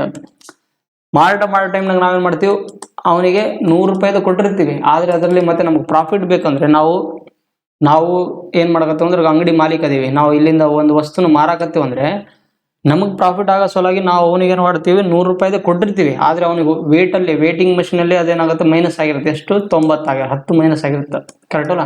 10 ಗ್ರಾಮ್ ಕಡಿಮೆ ಮಾಡಿರ್ತೀನಿ, ಆದ್ದರಿಂದ 10 ಡಿವೈಡ್ ಬೈ 90 ಇಂಟು 100. ಸೊ ಇದೇನು ಬರುತ್ತೆ ನಮಗೆ 11/9% ಪ್ರಾಫಿಟ್ ಆಗಿರುತ್ತೆ. ಇದು ನಿಮ್ಗೆ ಅರ್ಥ ಆಗಿದೆ ಅಂತ ಅನ್ಕೊಂತೀನಿ. ಇದನ್ನ ಕೆಲವೊಂದು ಟೈಮ್ ತಕ್ಕಡಿಗಳಲ್ಲಿ ನೀವು ನೋಡಿರ್ತೀರಿ, ಇಲ್ಲಿ ತಕ್ಕಡಿಯಲ್ಲಿ ಒಂದು ರೇಟ್ ತೋರ್ಸುತ್ತೆ, ಒಂದು ವೇಟ್ ತೋರ್ಸುತ್ತೆ, ಬಟ್ ಇಲ್ಲಿ 200 ಗ್ರಾಮ್ದ ವೇಟ್ ತೋರ್ಸತ್ತ ಅಂದ್ರೆ ಇಲ್ಲಿ ಕೆಳಗಡೆ ಇಸ್ಕಾಂತಲ್ಲಿ ಅವರು ಏನಾದ್ರು ಜಾಸ್ತಿ ಮಾಡಿರ್ತಾರ. ಸೊ ನೀವು ಪ್ರಾಬ್ಲಮ್ಸ್ ನೋಡಿದಾಗ ನಿಮ್ಗೆ ಅರ್ಥ ಆಗುತ್ತೆ. ಇದು ನೆಕ್ಸ್ಟ್ ಪ್ರಾಬ್ಲಮ್ ನೋಡ್ರಿ, ಅದೇ ಥರ A dishonest dealer announces selling his article with 22% loss, but uses 35% lighter weights. What is his percentage of his profit or loss ಅಂತ. ಸೇಮ್ ಅದೇ ಥರನೇ ಏನಂತ, ಒಬ್ಬ ಅಪ್ರಾಮಾಣಿಕ ವ್ಯಾಪಾರಿ ತನ್ನ ವಸ್ತುಗಳನ್ನು 22% ನಷ್ಟದೊಂದಿಗೆ ಮಾರಾಟ ಮಾಡುವುದಾಗಿ ಘೋಷಿಸುತ್ತಾನೆ, ಆದರೆ 35% ಕಡಿಮೆ ತೂಕವನ್ನು ಬಳಸುತ್ತಾನೆ. ಅವನ ಲಾಭ ಅಥವಾ ನಷ್ಟದ ಶೇಕಡಾವಾರು ಎಷ್ಟಂತ. ಸೇಮ್ ನಾನು ಹೇಳಿದ್ನಲ್ಲ ಅದೇ ಥರ ಏನಂತ, ಒಬ್ಬನ ವ್ಯಾಪಾರಸ್ಥ ಅದಾನ, ವ್ಯಾಪಾರ ಮಾಡೋನು, ಅವನೇನು ಹೇಳ್ತಾನ, ನಾನು 22% ಲಾಸ್ನಿಂದ ಮಾರ್ತೀನಿ ಅಂತ ಹೇಳ್ತಾನೆ. 22% ಲಾಸ್ನಿಂದ ಮಾರಾಕತ್ತೀನಿ ಅಂತ ಅವ್ನು ಘೋಷಿಸ್ತಾನೆ. 22%, 100ರಲ್ಲಿ 22% ಲಾಸ್ ಅಂದ್ರೇನು 78 ಅಂತ. ಆದರೆ ಅವನು ಮಾರಾಟ 22% ನಷ್ಟದಿಂದ ಮಾರಾಕತ್ತೀನಿ ಅಂತ ಹೇಳ್ತಾನೆ. ಬಟ್ ಆದರೆ ಅವನು ಏನು ವೇಟ್ ಮಾಡುವಾಗ ವೇಟಲ್ಲಿ ಎಷ್ಟಾಗ್ತಾನೆ, 35% ಕಡಿಮೆ ಆಗಿರ್ತಾನೆ. ಅಂದರೆ ವೇಟ್ ಎಷ್ಟಿತ್ತು, 100 ಇತ್ತು, ಅದರಲ್ಲಿ 35% ಕಡಿಮೆ ಆಗಿದಾಗ 65 ಅಂತ. ಇದು ತಾನು ಹೇಳುವಾಗ ಇದು ಮಾರಾಟ ಮಾಡೋ ಟೈಮಲ್ಲಿ. ಸೊ ಆದ್ದರಿಂದ ಇದು 100 ಕ್ಯಾನ್ಸಲ್ ಆಯಿತು. ಸೊ ಇದು 13 65, 13 78. ಆದ್ದರಿಂದ 5:6. ಸೊ ಎಷ್ಟಿದೆ, 1 ಜಾಸ್ತಿ ಆಯಿತು. ಇದರ ಮೇಲೆ 5ರ ಮೇಲೆ 8 100 ಅಂತ. ಸೊ ಆದ್ದರಿಂದ 5 20. ಸೊ 20% ಪ್ರಾಫಿಟ್ ಆಯಿತು. ನೋಡಿ ಇಲ್ಲಿ ವ್ಯಾಪಾರಸ್ಥರು ಮಾಡುವ ದಲ್ಲಾಳಿಗಳು ಮಾರಾಟ ಮಾಡೋ ಟೈಮಲ್ಲಿ ಯಾವ ಥರ ಟ್ರಿಕ್ಸ್ ಅಪ್ಲೈ ಮಾಡ್ತಾರೆ ಅವರು, ಯಾವಾಗಲೂ ನಾನು ಕಡಿಮೆ ಪರ್ಸೆಂಟೇಜಲ್ಲಿ 22% ಲಾಸಲ್ಲಿ ಮಾರ್ತಿದ್ದೀನಿ ಅಂತ ಹೇಳಿ ಮತ್ತೆ ಅವರು ವೇಟ್ನ ಕಡಿಮೆ ಹಾಕಿ ನಮಗೇನು ಮಾಡ್ತಾರೆ, ಪ್ರಾಫಿಟ್ ತೊಗೊತಾರೆ. ಬಟ್ ನಾವೇನು ಅನ್ಕೊತೀವಿ, ನಾವು ತೊಗೊಂಬಂದವ್ರು ಏನು ಮಾಡ್ತೀವಿ, ಅವನಿಗೆ ಲಾಸ್ ಆಗಿದೆ ಅಂತ ಅಂಗಡಿಯವನಿಗೆ ಲಾಸ್ ಆಗಿದೆ ಅನ್ಕೊಂತೀವಿ. ಆ್ಯಕ್ಚುಲಿ ಲಾಸ್ ಆಗಿರೋದು ನಮಗಾಗಿರುತ್ತೆ, ಬಟ್ ನಾವು ಅನ್ಕೊಂಡಿರೋದು ಅವನಿಗೆ ಲಾಸ್ ಆಗಿದೆ ಅಂತ ಅನ್ಕೊಂಡಿರ್ತೀವಿ. ಸೊ ಆದ್ದರಿಂದ ಇದು ಆನ್ಸರ್ ಬಂದ್ಬಿಟ್ಟು 20% ಪ್ರಾಫಿಟ್ ಅಂತ. ನೆಕ್ಸ್ಟ್ ಅದೇ ಥರ ಇನ್ನೊಂದು problem. A dishonest shopkeeper claims to sell salt at a rate of 25 per kg. The cost price of the salt is 25 per kg ಅಂತ. Not satisfied with this, he tries to make profit by removing 200 grams from each kg ಅಂತ. So ಇದನ್ನು same ಅದೇ ಥರ, ಒಬ್ಬ ಅಪ್ರಾಮಾಣಿಕ ಅಂಗಡಿಯವನು 25 per kgಗೆ ದರದಲ್ಲಿ ಉಪ್ಪನ್ನು ಮಾರಾಟ ಮಾಡುವುದಾಗಿ ಹೇಳಿಕೊಳ್ಳುತ್ತಾನೆ. ಉಪ್ಪಿನ ಖರೀದಿ ಬೆಲೆ 25 per kg. ಇದರಿಂದ ತೃಪ್ತನಾಗದೆ ಪ್ರತಿ 1 kgದಿಂದ 200 ಗ್ರಾಮ್ ತೆಗಿತಾನೆ. ಈಗ ನೋಡಿ, ಒಬ್ಬ ವ್ಯಕ್ತಿ ಮಾರಾಟ ಮಾಡೋನು, ಉಪ್ಪನ್ನು ಮಾರಾಟ ಮಾಡೋಕೆ 25 per kgಗೆ 1 kgಗೆ 25 ರೂಪಾಯಿಂದ ಕೊಡ್ತೀನಿ ಅಂತ ಹೇಳಿ ಅವನೇನು ಮಾಡ್ತಾನೆ, ಪ್ರತಿ kgಯಿಂದ 200 ಗ್ರಾಮ್ ತಕ್ಕೊಂತಿರ್ತಾನೆ. ಸೊ ಆದ್ದರಿಂದ ಅವನಿಗೆ ಪ್ರಾಫಿಟ್ ಎಷ್ಟಾಗುತ್ತೆ ಅಂತ. ಈಗ 1 kgಗೆ 1000 ಗ್ರಾಮ್ ಇದೆ ಅಂದರೆ ಅವನು ಪ್ರತಿ kgಯಲ್ಲಿ ಎಷ್ಟು ತಗೊಂತಾನವನು, 200 ಗ್ರಾಮ್ನ ತೆಗಿತಾನೆ. 200 ಗ್ರಾಮ್ ತೆಗೆದಾಗ ಅವನಿಗೆ ಪ್ರಾಫಿಟ್ ಎಷ್ಟಾಗಿರುತ್ತೆ ಅಂತ. ಸೊ ಅದರಿಂದ ಎಷ್ಟು ಪ್ರಾಫಿಟ್ ಆಗಿದೆ, 200 ಗ್ರಾಮ್ ತೆಗೆದಾಗ ಇಲ್ಲಿ ಏನಾಗ್ತಿದೆ, 800 ಆಗುತ್ತಲ್ಲ, 800 ಆಗುತ್ತೆ, 800 ಗ್ರಾಮ್ ಆಗುತ್ತೆ. ಆದ್ದರಿಂದ ಎಷ್ಟು, 200 ಗ್ರಾಮ್ ತೆಗಿತಾನೆ. 800 200 × 100 ಅಂತ. ಸೊ ಆದ್ದರಿಂದ 00 ಕ್ಯಾನ್ಸಲ್, 1 1 2 1 2 4. ಸೊ ಆದ್ದರಿಂದ ಏನಾಗುತ್ತೆ, 25% ಪ್ರಾಫಿಟ್ ಆಗುತ್ತೆ. ಈಗ ನೀವು ಕಾಮನ್ ಆಗಿ ಎಕ್ಸಾಂಪಲಲ್ಲಿ ಏನಂತಂದರೆ, ನಾವು ಭಾಳಷ್ಟು ಜನ ಗಮನಿಸ್ತೀರಿ ಹಳ್ಳಿಗಳಲ್ಲಿ. ಈಗ ನಾವು ಸೊಸೈಟಿ ಅಕ್ಕಿ ಅಂತ ಬರ್ತಾವೆ ಗೌರ್ಮೆಂಟ್ ಕಡೆಯಿಂದ. ಸೊಸೈಟಿ ಅಕ್ಕಿ ನಾವು ಹಾಕ್ಸೋಕೆ ಹೋದಾಗ ಅಲ್ಲೇನು ಮಾಡ್ತಾರೆ ಅವರು, ಎಕ್ಸಾಂಪಲ್ ಏನಂತಂದರೆ, ಒಂದು ರೇಷನ್ ಕಾರ್ಡಲ್ಲಿ ಒಂದು 5 ಮಂದಿ ಅದಾರ. 5 ಮಂದಿ ಅದಾರ ಅಂದರೆ ಒಬ್ಬರಿಗೆ ಒಂದು 5 kg ಬರಾಕತ್ತಂದರೆ 5 kgಗೆ ಎಷ್ಟು, 5 ಮಂದಿಗೆ 5 kg ಅಂದರೆ ಎಷ್ಟು, 25 kg ಬರಬೇಕು ಅವನು. ಆದರೆ ಅಲ್ಲಿ ಸೊಸೈಟಿ ಅಕ್ಕಿ ನೀಡುವವನು ಏನು ಮಾಡ್ತಾನಂದರೆ, ಒಬ್ಬರಿಗೆ 5 kg ಬರಬೇಕಿತ್ತು, ಆದರೆ ಏನು ಮಾಡ್ತಾನೆ ಅವನು, ಒಬ್ಬರಿಗೆ 4 kg ಕೊಡ್ತಾನೆ. ಯಾಕಂತಂದರೆ 1 kg ತೆಗಿತಿರ್ತಾನೆ, 1 kg ತೆಗೆದು 4 kg ಹಾಕ್ತಿರ್ತಾನೆ.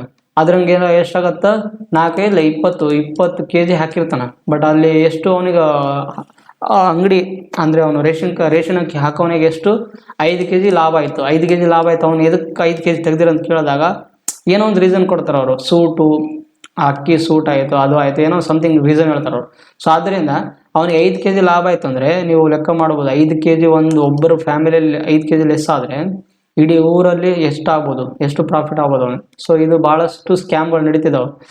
ಆ್ಯಕ್ಚುಲಿ ನಾವು ಈ ಥರ ಮಾತಾಡಬಾರ್ದು. ಬಟ್ ಏನಂದರೆ ಈ ಪ್ರಾಬ್ಲಮ್ಸ್ ಬಂತಲ್ಲ, ಡಿಸಾನೆಸ್ಟ್ ಶಾಪ್ಕೀಪರ್ ಅಂತ, ಅಪ್ರಾಮಾಣಿಕ ವ್ಯಕ್ತಿ ಅಂತ ಪ್ರಾಬ್ಲಮ್ ಬಂದಾಗ ಇದು ಎಕ್ಸಾಂಪಲ್ ತೊಗೊಂಡು ಹೇಳ್ತಿದ್ದೀವಿ ನಾವು. ನೀವು ಹಳ್ಳಿಗಳಲ್ಲಿ ಗಮನಿಸಿರ್ತೀರಿ ಆಲ್ಮೋಸ್ಟು.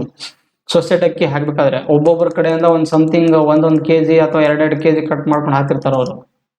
ಏನು ಮಾಡ್ತಾರೆ ಅಂದರೆ ಮತ್ತೆ ಬ್ಲ್ಯಾಕ್ ಮೇಲಲ್ಲಿ ಮಾರ್ತಿರ್ತಾರೆ. ಅಂದರೆ ಇಲ್ಲಿಗಲ್ ಆಗಿ ಅಕ್ಕಿಗಳನ್ನ ಮತ್ತೆ ಗೌರ್ಮೆಂಟಿಗೆ ಮಾರ್ತಿರ್ತಾರೆ. ಒಬ್ಬನ ಅಕ್ಕಿ ನೀಡೋನು ಅಲ್ಲಿಂದ ಅಕ್ಕಿ ಕಲೆಕ್ಟ್ ಮಾಡಿಕೊಂಡು ಮತ್ತೆ ಅವನು ಹೋಗಿ ಒಬ್ಬನ ಬ್ರೋಕರ್ ಥ್ರೂ ಅವನೇನು ಮಾಡ್ತಾನೆ, ಡೈರೆಕ್ಟಾಗಿ ಬ್ರೋಕರ್ ಥ್ರೂ ಇಂದ ಸಮಥಿಂಗ್ ಒಬ್ರಿಗೆ ಮಾರ್ತಿರ್ತಾರೆ. ಅವ್ರು ಏನು ಮಾಡ್ತಾರೆ, ಮತ್ತೆ ಅದೇ ಅಕ್ಕಿನ ತೊಗೊಂಡು ಮತ್ತೆ ಗೌರ್ಮೆಂಟಿಗೆ ಮಾರ್ತಾರೆ. ಅದೇ ಅಕ್ಕಿ ಮತ್ತೆ ವಾಪಸ್ ಬರೋದು ನಮಗೆ.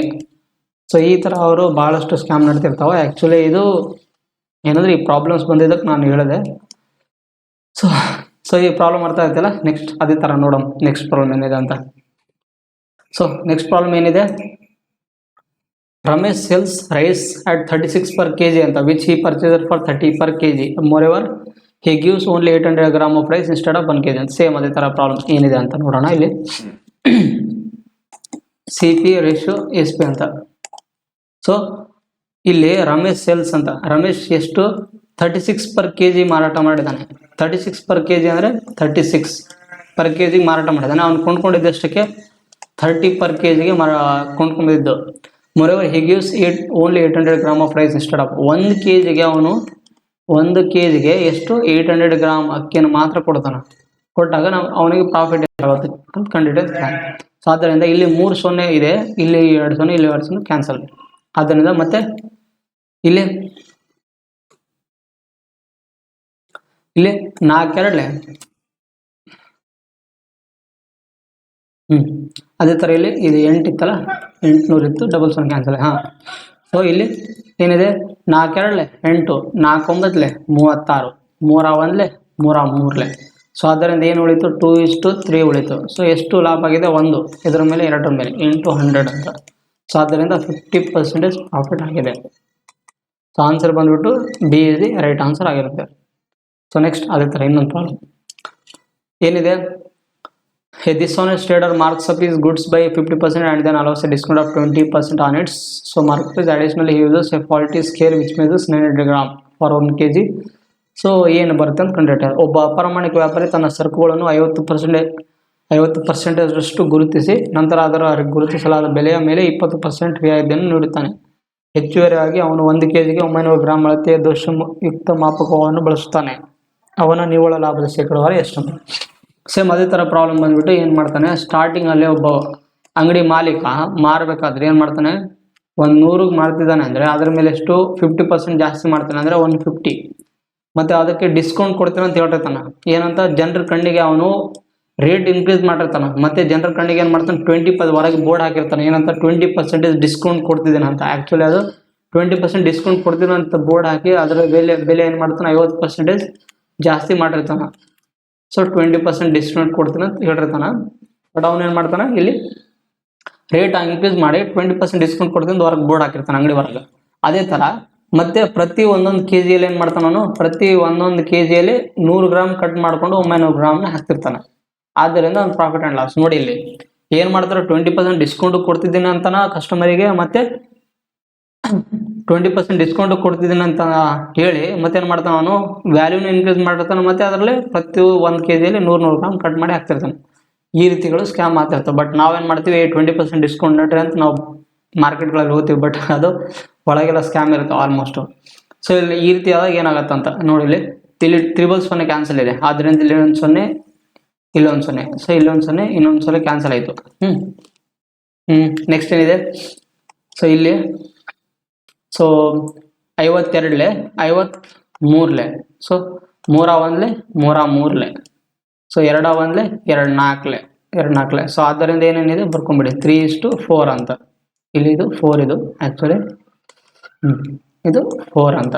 ಸೊ ಆದ್ದರಿಂದ 3:4 ಎಷ್ಟು 1 ಜಾಸ್ತಿ ಆಗಿದೆ, ಎಷ್ಟು ಮೇಲೆ 3 ಮೇಲೆ ಇಂಟು 100 ಅಂತ. ಆದ್ದರಿಂದ ಏನಿದೆ 33 1/3% ಇರುತ್ತೆ. ಬಟ್ ಅವ್ನು ನಿಯರೆಸ್ಟ್ ವ್ಯಾಲ್ಯೂ ಅಂತ ಕೇಳಿದಾಗ 33 ಇಸ್ ದಿ ರೈಟ್ ಆನ್ಸರ್ ಆಗಿರುತ್ತೆ.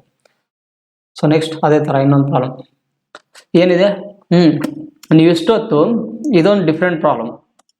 ಏನಂತಿರುತ್ತಂದರೆ, ಎಕ್ಸಾಂಪಲ್ ನೀವು ಇಷ್ಟೊತ್ತು ಏನು ಮಾಡಿದರೆ, ಒಂದು ಏನಂತ ಎಕ್ಸಾಂಪಲ್ ಏನಂದರೆ, ಈಗ 1 kgಗೆ ಅವನು 800 ಗ್ರಾಮ್ ತಕ್ಕಂತ ಕೊಟ್ಟಾಗ ಅವನಿಗೆ ಪ್ರಾಫಿಟ್ ಆ್ಯಂಡ್ ಲಾಸ್ ಎಷ್ಟು ಅಂತ ಕಂಡುಹಿಡ್ತಿದ್ರಿ. 800 ಗ್ರಾಮು 1000 kg. ಸೊ ಎಷ್ಟು 200 ಗ್ರಾಮ್ ಲಾಸ್ ಆಯಿತು ಅಂದರೆ ಇದು ಡಿಫ್ರೆನ್ಸ್ ಬಂದು 800 ಗ್ರಾಮು 800 ಅಂತ. ಸೊ ಅದರಿಂದ ಏನಾಗುತ್ತೆ, 25% ಪ್ರಾಫಿಟ್ ಆಗ್ತಿತ್ತು ಅವನಿಗೆ. ಈ ರೀತಿ ನೀವು ಇಲ್ಲಿ ಗ್ರಾಮ್ CP ವ್ಯಾಲ್ಯೂ ಮತ್ತು SP ವ್ಯಾಲ್ಯೂ ಕೊಟ್ಟಾಗ ನೀವು ಏನು ಮಾಡ್ತಿದ್ರಿ, ಪ್ರಾಫಿಟ್ ಕಂಡುಹಿಡ್ತಿದ್ರಿ. ಈಗ ಏನು ಮಾಡ್ತಾನೆ ಅಂದರೆ, ಇಲ್ಲಿ ಪ್ರಾಫಿಟ್ ವ್ಯಾಲ್ಯೂ ಕೊಡ್ತಾನೆ. ಪ್ರಾಫಿಟ್ ವ್ಯಾಲ್ಯೂ ಕೊಟ್ಟು 1 kgಗೆ ಎಷ್ಟು ವ್ಯಾಲ್ಯೂ ಅವ್ನು ಡಿಫ್ರೆನ್ಸ್ ಮಾಡಿದ್ದ ಅಂತ ಕೊಡ್ತಾನೆ. ಈ ಎಕ್ಸಾಂಪಲ್ ಏನಂತಂದರೆ, ಈಗ ಒಂದು 25% ಕೊಟ್ಟಾನ ಅಂತ ಅನ್ಕೋರಿ. ಇದೆ 25% ಕೊಟ್ಟಾನಂದರೆ 25% ಅಂದರೆ ಏನಂದ್ರೆ ಅರ್ಥ, ಅದು 1/4 ಅಂತ. 1/4 ಇದು ಏನೋ 4 ಅಂದರೆ CP, ಇದೇನಿದು P ಅಂದರೆ ಇದು 1 ಅಂದರೆ ವ್ಯಾಲ್ಯೂ ಏನು ಪ್ರಾಫಿಟ್ ಅಂತ. ಸೊ ಆದ್ದರಿಂದ ಇವೆರಡರ ವ್ಯಾಲ್ಯೂ ಎಷ್ಟಿದೆ? 5 ಇದೆ, ಕರೆಕ್ಟ್ ಅಲ್ಲ? ಸೊ ಈ ರೀತಿ ಪ್ರಾಫಿಟ್ ವ್ಯಾಲ್ಯೂ ಒಂದು 25% ಕೊಟ್ಟು ನಿಮಗೆ ಸಿ ಪಿ ವ್ಯಾಲ್ಯೂ ಕಂಡುಹಿಡಿದು ಅಂತ ಕೊಟ್ಟಿರ್ತಾನೆ ಅಲ್ಲಿ. ಸೊ ಇವೆರಡರ ವ್ಯಾಲ್ಯೂ ಎಷ್ಟಿದೆ? 5 ಇದೆ. 5ರ ವ್ಯಾಲ್ಯೂ ಎಷ್ಟಿದೆ? ನಾವು ಒಂದು ಅಂದಾಜಿಗೆ 1000 kg ಅಂತ, 1000 ಗ್ರಾಮ್ ಅಂತ ತಗೊಂಡಾಗ ಅದರದ್ದು ವ್ಯಾಲ್ಯೂ 5. 5ರ ವ್ಯಾಲ್ಯೂ 1000 ಗ್ರಾಮ್ ತಗೊಂಡಾಗ ಸಿ ಪಿ ವ್ಯಾಲ್ಯೂ ಎಷ್ಟಿದೆ? C P value 4. ಆದ್ದರಿಂದ 5 2 10 200. ಸೊ ಅದರಿಂದ ಸಿ ಪಿ ವ್ಯಾಲ್ಯೂ ಎಷ್ಟಿದೆ? 800 ಗ್ರಾಮ್ ಅಂತ. ಸೊ ಇದೇ ಪ್ರಾಬ್ಲಮ್ ಇರೋದು ನಿಮಗಿಲ್ಲಿ. ಇದು ಇಲ್ಲಿ ಈ ರೀತಿ ಸಿ ಪಿ ವ್ಯಾಲ್ಯೂ ಮತ್ತು ಎಸ್ ಪಿ ವ್ಯಾಲ್ಯೂ ಕೊಟ್ಟಾಗ ಪ್ರಾಫಿಟ್ ಈ ರೀತಿ ಕಂಡುಹಿಡಿತಿದ್ರೆ, ಕೆಲವೊಂದು ಟೈಮ್ ಪ್ರಾಫಿಟ್ ವ್ಯಾಲ್ಯೂ ಕೊಟ್ಟು ಸಿ ಪಿ ವ್ಯಾಲ್ಯೂ ಕಂಡುಹಿಡಿ ಅಂತ ಕೊಟ್ಟಾಗ ರಿವರ್ಸ್ ಮಾಡಬೇಕು. ಅದೇ ಥರನೇ ಪ್ರಾಬ್ಲಮ್ ಇರೋದು. ಸೊ ಇದನ್ನು ಬೇಕಿದ್ರೆ ಇಲ್ಲಿ ಎಕ್ಸಾಂಪಲ್ ಅಂತ ಬರ್ಕೊಂಡ್ಬಿಡಿ, ಮತ್ತೆ ಇದು ಕನ್ಫ್ಯೂಸ್ ಮಾಡ್ಕೊತಾರೆ ಇಲ್ಲಿ ಎಕ್ಸಾಂಪಲ್ ಅಂತ. ನೆಕ್ಸ್ಟ್ ಇದೇ ಥರ ಪ್ರಾಬ್ಲಮ್ ಇರೋದು ಏನಂತ ನೋಡಿ ಇಲ್ಲಿ. Sohan sells sugar at cost price but he uses faulty weight ಅಂತ and thus earns a profit of 28% ಅಂತ. How many grams of sugar is he giving in excess of the 3.2 kg sugar ಅಂತ. ಸೋಹನ್ ಸಕ್ಕರೆಯನ್ನು ಕೊಳ್ಳುವ ಬೆಲೆಗೆ ಮಾರಾಟ ಮಾಡುತ್ತಾನೆ, ಆದರೆ ಅವನು ದೋಷಯುಕ್ತ ತೂಕವನ್ನು ಬಳಸುತ್ತಾನೆ ಮತ್ತು ಇದರಿಂದಾಗಿ 28% ಲಾಭ ಗಳಿಸುತ್ತಾನೆ. 3.2 kg ಸಕ್ಕರೆಗೆ ಬದಲಾಗಿ ಅವನು ಎಷ್ಟು ಸಕ್ಕರೆಯನ್ನು ನೀಡುತ್ತಿದ್ದಾನೆ ಅಂತ. ಇಷ್ಟು ಕೊಟ್ಟಾಗ ಏನು ಮಾಡೋದು? ನೀವು ಏನು ಮಾಡ್ತಿದ್ರಿ? ಪ್ರಾಫಿಟ್ ಅಂದ್ರೆ ಏನು? ಪ್ರಾಫಿಟ್ ಪರ್ಸೆಂಟೇಜ್ ಅಂದರೆ 28% ಅಂತ ಬರಿತಿದ್ರಿ. 28% ಅದನ್ನು ರೇಷಿಯೋದಲ್ಲಿ ಕಂಡು ಮಾಡಿದ್ರೆ ಏನಾಗುತ್ತೆ? 28/100 ಅಂತ. ಸೊ ಆದ್ದರಿಂದ 4 7 28, 4 25. ಸೊ ನಮಗೆ ಹೇಳಿದ್ದೆ ನಾನು, ಇದೆ ಅಂದರೆ ಏನು? 25 ಅಂದರೆ ಸಿ ಪಿ ವ್ಯಾಲ್ಯೂ, 7 ಅಂದರೆ ಏನು? ಪ್ರಾಫಿಟ್ ವ್ಯಾಲ್ಯೂ, ಕರೆಕ್ಟ್ ಅಲ್ಲ? ಸೊ ಆದ್ದರಿಂದ 7/25 ಇದೆ ಅಲ್ಲ, ಇವೆರಡರದ್ದು ವ್ಯಾಲ್ಯೂ ಎಷ್ಟಿದೆ? ಇವೆರಡು ಕೂಡಿಸಿದಾಗ 32 ಆಗುತ್ತೆ. 32 ಎಷ್ಟರದ್ದು? 3.2 kg ಅಂತಿದೆ. 3.2 kg ಅಂದ್ರೆ ಏನು? 3.2 kg, ಅದೇ ಗ್ರಾಮಲ್ಲಿ ಆದರೆ 3200 ಗ್ರಾಮ್ ಅಂತ. ಸೊ 32 ಒಂದ್ಲೆ 100 ಆಯಿತು. ಒಂದಕ್ಕೆ 100 ಆದರೆ ಅವನೇನು ಕೇಳಿದಾನೆ? C P value. ಸೊ 25ಕ್ಕೆ ಎಷ್ಟಾಗುತ್ತೆ ಅಂತ ಅಲ್ಲ, ಸಿ ಪಿ ವ್ಯಾಲ್ಯೂನು ಸಿ ಪಿ ವ್ಯಾಲ್ಯೂ ಎಷ್ಟಾಗುತ್ತೆ ಅಂತ 25. ಸೊ ಆದ್ದರಿಂದ 2500 ಇಸ್ ದಿ ರೈಟ್ ಆನ್ಸರ್ ಆಗಿರುತ್ತೆ ಸಿ ಪಿ ವ್ಯಾಲ್ಯೂ ಅಂತ. ಸೊ ಆದ್ದರಿಂದ ಏನಾಗುತ್ತೆ? ಪ್ರತಿ 3200 ಗ್ರಾಮ್ಗೆ 2500 ಗ್ರಾಮ್ ನೀಡ್ತಿದ್ದವನು 700 ಗ್ರಾಮ್ ಪ್ರಾಫಿಟ್ ತೊಗೊಂತಿದ್ದ ಅಂತ ಅರ್ಥ. ಅದು ನಿಮಗೆ ಇಲ್ಲಿ ಅರ್ಥ ಆಗಿಲ್ಲ ಅಂದರೆ ನಾನು ಡೈರೆಕ್ಟ್ ಬೇಕಿದ್ರೆ ಇದನ್ನು ಹಿಂಗೂ ಬರಿತೀನಿ, ಇದನ್ನ ಅಳಿಸ್ಬಿಟ್ಟು 31 ನಿಮಿಷ. ಕೆಲವೊಬ್ಬರಿಗೆ ಅದು ಅರ್ಥ ಆಗಿರಲ್ಲ. ಬೇಕಿದ್ರೆ 3200 ಗ್ರಾಮ್ ಡಿವೈಡೆಡ್ ಬೈ 32 × 25 ಅಂತ ಆದರೆ 2500 ಗ್ರಾಮ್ ಇಸ್ ರೈಟ್ ಆನ್ಸರ್ ಆಗಿರುತ್ತೆ. ಸೊ ಆದ್ದರಿಂದ C is the right answer ಅಂತ. ಸೊ ನಮಗೆ ಇದು ಅರ್ಥ ಆಗಿದೆ ಅಂತ ಅನ್ಕೊಂತೀವಿ. ನೀವು ಬೇಕಿದ್ರೆ ಕ್ರಾಸ್ ವೆರಿಫೈ ಮಾಡ್ತೀವಿ ಅಂದ್ರೆ ಮಾಡ್ಬೋದು. ಏನಂತ? C P ratio S P ಅಂತ ಕ್ರಾಸ್ ವೆರಿಫೈ ಯಾವ ಥರ ಅಂದರೆ 3200 ಗ್ರಾಮ್ಗೆ ಅವನು 2500 ಗ್ರಾಮ್ನ ಕೊಡ್ತಿದ್ದ, ಆದರೆ 700 ಗ್ರಾಮ್ ಪ್ರಾಫಿಟ್ ಆಗ್ತಿತ್ತು. ಎಷ್ಟರ ಮೇಲೆ? 2500 ಮೇಲೆ ಇಂಟು 100 ಅಂತ ಮಾಡಿದಾಗ ಸೇಮ್ ಅದೇ ನಿಮಗೇನು ಬರುತ್ತೆ? 28% ಪ್ರಾಫಿಟೇ ಬರುತ್ತೆ. ನೆಕ್ಸ್ಟ್ ಅದೇ ಥರ. ಸೊ ಇವತ್ತಿನ ಲಾಸ್ಟ್ ಪ್ರಾಬ್ಲಮ್ ಬಂದ್ಬಿಟ್ಟು, ಇವತ್ತಿನ ಕ್ಲಾಸ್ ಲಾಸ್ಟ್ ಪ್ರಾಬ್ಲಮ್ ಏನಿದೆ ಇದು ಸ್ವಲ್ಪ ಡಿಫ್ರೆಂಟ್ ಪ್ರಾಬ್ಲಮ್. ಇದನ್ನು ನೀವು ಇಂಪಾರ್ಟೆಂಟ್ ಅಂತ ಅನ್ಕೋಬಹುದು, ಭಾಳ ಇಂಪಾರ್ಟೆಂಟ್. ಯಾಕಂದರೆ ಇದು ಮೇನ್ಸ್ ಲೆವೆಲಲ್ಲಿ ಕೇಳ್ತಿರ್ತಾರೆ ಕೆಲವೊಂದು ಟೈಮ್ ಕ್ವಶನ್ಸು. ಇದು CGL SSC CGL ಅಲ್ಲಿ ಕೇಳಿದಂಥ ಪ್ರಾಬ್ಲಮ್. ಎಷ್ಟರಲ್ಲಿ? 2023 SSC CGL ಅಲ್ಲಿ ಕೇಳಿದ್ದು ಪ್ರಾಬ್ಲಮ್. SSC CGL 2023 ಕೇಳೋದು ಪ್ರಾಬ್ಲಮ್ ಏನಿದೆ ಇನ್ನು ನೋಡ್ರಿ.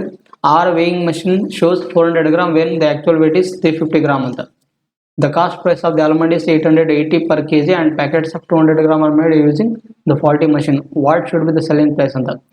So of each packet to get a profit of 25% ಅಂತ. ನಾನು ನಿಮಗೆ ಅವಾಗ ಹೇಳಿದ್ದೆ, ಮಷಿನಲ್ಲಿ ಒಂದು ರೀಡಿಂಗ್ ತೋರಿಸುತ್ತಾ, ಇದೊಂದು ಮಷಿನ್ ಅನ್ಕೋರಿ,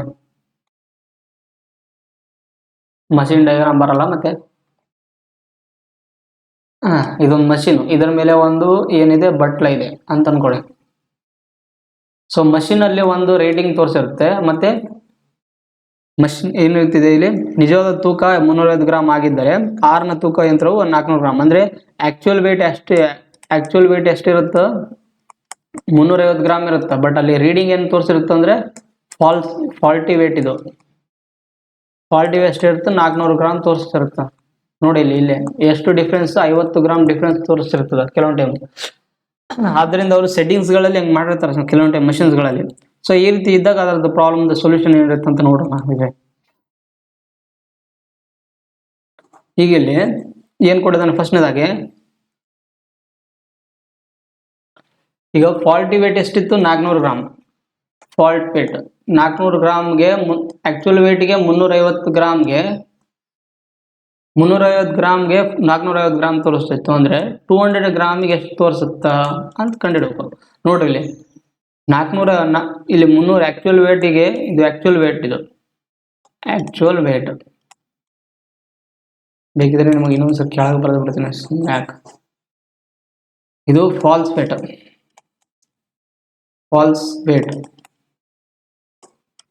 ಇದು ಆಕ್ಚುಯಲ್ ವೇಟ್. ಫಾಲ್ಸ್ ವೇಟ್ ಎಷ್ಟು ತೋರಿಸ್ತಿತ್ತು 400 ಗ್ರಾಮ್ ತೋರಿಸ್ತಿತ್ತು, ಆದರೆ ಅದಕ್ಕೆ ಆಕ್ಚುಯಲ್ ವೇಟ್ ಎಷ್ಟಿತ್ತು, ಅದಕ್ಕೆ 350 ಗ್ರಾಮ್ ಇತ್ತು. ಅದೇ 200 ಗ್ರಾಮ್ಗೆ ಎಷ್ಟು ಆಕ್ಚುಯಲ್ ವೇಟ್ ತೋರಿಸುತ್ತ ಅಂತಂದ್ರೆ ಇಲ್ಲಿ ನೋಡಿ, ಇಲ್ಲಿ 200ಕ್ಕೆ ಅರ್ಧ ಭಾಗ ಇದೆ ಅಂದ್ರೆ ಇದಕ್ಕೆ ಇನ್ನು 350 ಎಷ್ಟು ಅರ್ಧ ಭಾಗ 175 ಆಕ್ಚುಯಲ್ ವೇಟ್ ತೋರಿಸ್ತಂತ ಅರ್ಥ. ಅದು ಅರ್ಥ ಆಗಿದೆ ಅಲ್ಲ ನಿಮಗೆ. 400ಗೆ 350 ಆಕ್ಚುಯಲ್ ವೇಟ್ ಆದರೆ 200ಗೆ ಎಷ್ಟು ಆಕ್ಚುಯಲ್ ವೇಟ್ ಆಗುತ್ತೆ, 175 ಆಕ್ಚುಯಲ್ ವೇಟ್ ಆಗಿರುತ್ತೆ. ಆದ್ದರಿಂದ the cost price of the almond is 880 per kg ಅಂತ, and packet of 200 gram are made using the faulty machine ಅಂತ. So what should be the selling price ಅಂತ. 200ಗೆ 175 fault weight ಆದರೆ SP selling price ಏನಾಗುತ್ತೆ ಕಂಡಿಟ್ಟು ಅಂತ ಕೊಟ್ಟಿದ್ದಾರೆ. So cost price ಎಷ್ಟಿದೆ ಇಲ್ಲಿ 880 per kg ಅಂತ, 1000 ಇಂಟು ಅದು 200 ಗ್ರಾಮ್ಗೆ ಎಷ್ಟು ಆಕ್ಚುಯಲ್ ವೇಟ್ ತೋರಿಸುತ್ತೆ, ಇಲ್ಲಿ 175 ಆಕ್ಚುಯಲ್ ವೇಟ್ ತೋರಿಸುತ್ತೆ.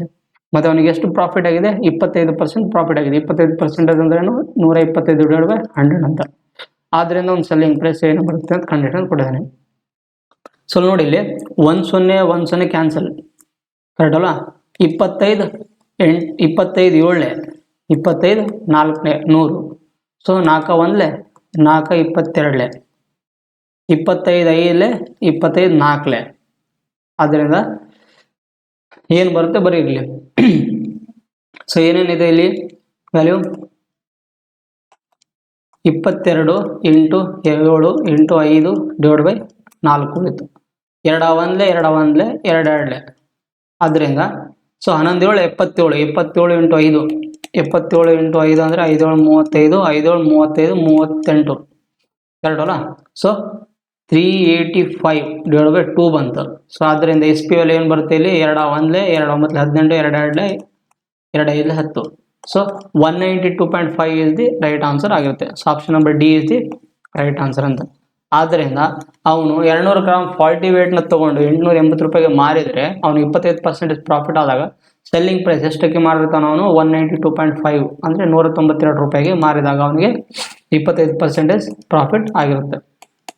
ಸೊ ಇದು ನಿಮಗೆ ಪ್ರಾಬ್ಲಮ್ ಅರ್ಥ ಆಗಿದೆ ಅಂತ ಅನ್ಕೊಂತೀನಿ. ಈ ಪ್ರಾಬ್ಲಮ್ ಅಲ್ಲಿ ನಿಮ್ಗೆ ಏನಾದರೂ ಡೌಟ್ಸ್ ಇದ್ರೆ ನೀವು ಕಾಮೆಂಟ್ ಬಾಕ್ಸಲ್ಲಿ ಕೇಳ್ಬೋದು. ನಾನು ಅದನ್ನು ಬೇಕಿದ್ರೆ ನೆಕ್ಸ್ಟ್ ಕ್ಲಾಸಲ್ಲಿ ಎಕ್ಸ್ಪ್ಲೇನ್ ಮಾಡ್ತೇನೆ. ಇವತ್ತಿನ ಕ್ಲಾಸ್ ನಿಮ್ಗೆ ಹೇಗೆ ಅನಿಸ್ತು ಮತ್ತೆ ಏನಾದರೂ ಸಜೆಷನ್ಸ್ ಇದ್ರೆ ಹೇಳ್ಬೋದು. ಸೊ ಇನ್ನೊಂದು I think 2 class is enough. ಇನ್ನೊಂದು 2 ಕ್ಲಾಸ್ ಅಲ್ಲ, 1 class is enough for the profit and loss. ಇನ್ನೊಂದು 1 ಕ್ಲಾಸ್ ಆದರೆ ಪ್ರಾಫಿಟ್ ಆ್ಯಂಡ್ ಲಾಸ್ ಕ್ಲಾಸ್ ಮುಗಿಯುತ್ತೆ. ಆದ್ದರಿಂದ ನಿಮ್ಗೆ ಏನಾದರೂ ಡೌಟ್ಸ್ ಇದೆ ನೀವು ಕಾಮೆಂಟ್ ಬಾಕ್ಸ್ ಕೇಳ್ಬೋದು. ಮತ್ತು ನೀವು ಯಾವ ಎಕ್ಸಾಮ್, ನಾನು ಇನ್ನೊಂದು ಹೇಳಿದ್ದೆ ನಿಮಗೆ KPSCಯಲ್ಲಿ ಪ್ರೀವಿಯಸ್ ಇಯರ್ ಕ್ವಶನ್ ಪೇಪರ್ಸ್ನ ಮಾಡಿಸ್ತೇನೆ ಅಂತ ಹೇಳಿದ್ದೆ. ಅದನ್ನು ಆದಷ್ಟು ಬೇಗ ಮಾಡಿಸ್ತೇನೆ. ಪ್ರೀವಿಯಸ್ ಇಯರ್ ಕ್ವಶನ್ ಪೇಪರ್ಸ್ನ ಮಾಡಿಸ್ತೇನೆ. ಇದು ಪ್ರಾಫಿಟ್ ಆ್ಯಂಡ್ ಲಾಸ್ ಚಾಪ್ಟರ್ ಮುಗಿದ್ಮೇಲೆ KPSC ಪ್ರೀವಿಯಸ್ ಇಯರ್ ಕ್ವಶನ್ಸ್, KPSCಯಲ್ಲಿ ಪ್ರೀವಿಯಸ್ ಇಯರ್ಲಿ ಎಷ್ಟೆಷ್ಟು ಮ್ಯಾಥಮೆಟಿಕ್ಸ್ ಆ್ಯಂಡ್ ರೀಸನಿಂಗ್ ಕ್ವಶನ್ಸ್ ಕೇಳಿದ್ದಾರೆ ಅವೆಲ್ಲನೂ ಒಂದು ಕಡೆ ಒಂದು ಮ್ಯಾರಥಾನ್ ಸೆಷನ್ಸ್ ತೊಗೊತೀನಿ ನಾನು, ಇದು ಪ್ರಾಫಿಟ್ ಆ್ಯಂಡ್ ಲಾಸ್ ಕ್ಲಾಸ್ ಮುಗಿದ್ಮೇಲೆ ಅಂತ. ಸೊ ಇಷ್ಟು ಹೇಳಿ ನಾನು ಕ್ಲಾಸ್ ಮುಗಿಸ್ತೇನೆ. ನಿಮ್ಗೆ ಏನಾದರೂ ಡೌಟ್ಸ್ ಇದ್ದರೆ ಕಾಮೆಂಟ್ ಬಾಕ್ಸ್ ಕೇಳಿರಿ. ಮತ್ತು ಈ ವಿಡಿಯೋ ನೋಡಿದವರು ದಯವಿಟ್ಟು ನೀವು ಫೀಡ್ಬ್ಯಾಕನ್ನು ನೀಡಬೇಕಂತ ಹೇಳ್ತೇನೆ. ನಿಮಗೆ ಈ ವಿಡಿಯೋ ಲೈಕ್ ಆದರೆ like, share, comment and subscribe my video ಅಂತ. ಸೊ ಇಷ್ಟು ಹೇಳಿ ನನ್ನ ಕ್ಲಾಸ್ ಮುಗಿಸ್ತೀನಿ. ಥ್ಯಾಂಕ್ ಯು ಎಲ್ಲರಿಗೆ.